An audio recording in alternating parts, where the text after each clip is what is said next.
Menko Polhukam Mahfud MD meminta warga yang berutang kepada pinjol ilegal tidak usah membayar pinjaman. Jika tetap meneror, pelaku pinjol ilegal bisa terancam hukuman pemerasan, Undang-Undang ITE, dan perlindungan konsumen.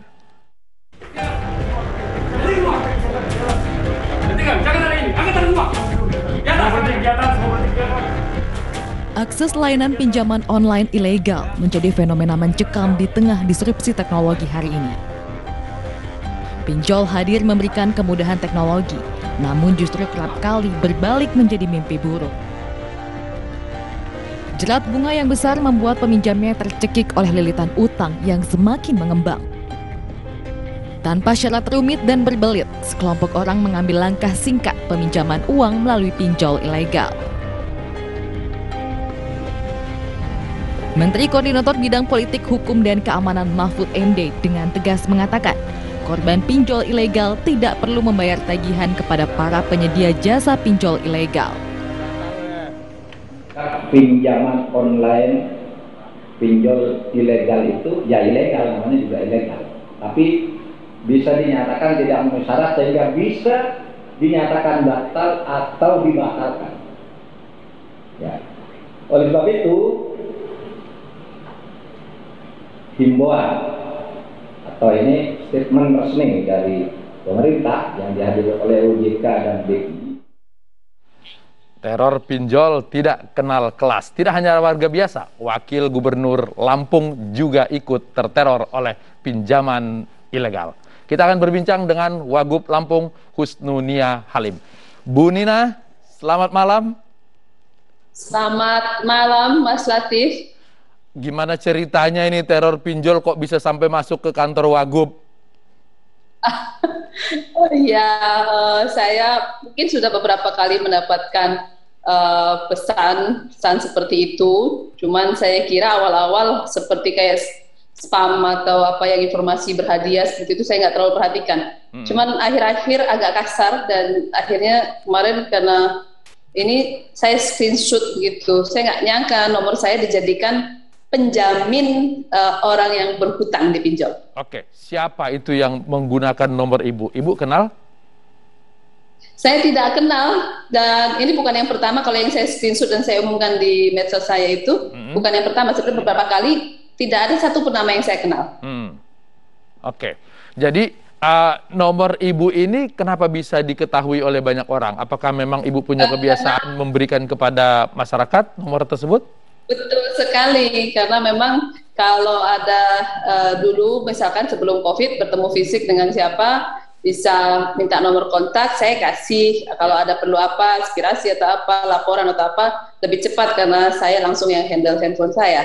Kemudian COVID ini justru lebih banyak saya kasih karena kita sering komunikasi ini kan by phone gitu. Iya. Jadi nomor saya cukup banyak disimpan orang. Oke, pernah membalas kepada peneror itu ngasih tahu saya Wagub loh, nggak mungkin saya ngutang pinjol gitu? Nggak pernah saya kasih tahu seperti itu, tapi saya paling kayak jangan teror saya atau apa, saya tidak kenal, atau saya sampaikan misalkan kayak yang terakhir saya nggak sabar lagi karena nomornya itu berganti-ganti. Jadi misalkan untuk satu nama itu bisa berapa nomor dipakai untuk menghubungi saya begitu, saya balas paling jangan hubungi saya lagi, saya laporin polisi loh. Nah biasanya kalau dibegituin berhenti atau gimana?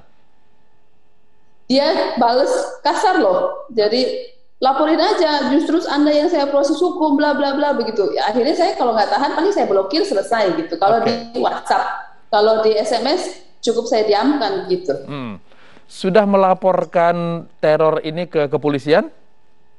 Kalau melaporkan secara khusus tentang hal tersebut tidak, namun saya berkoordinasi dalam hal ini dengan Humas Polda. Sepertinya yang mengalami bukan hanya saya, karena kan dari begitu saya posting itu ternyata ratusan orang juga mengalami itu serupa begitu. Nomornya dipakai sebagai penjamin orang berhutang dan tanpa izin, tanpa konfirmasi. Kemudian saya koordinasi dengan Polda dan kita juga akan koordinasi lanjutan dengan OJK dan Polda. Apa yang kira-kira akan dilakukan oleh Polda dan OJK, mengingat bahwa nomor-nomor tersebut bisa dilacak? Ya ini kan saya sampaikan misalkan hasil koordinasi saya dengan OJK misalkan di Lampung sendiri pinjol atau vintage yang berizin ini sebenarnya baru ada satu namanya misalnya lahan sikam.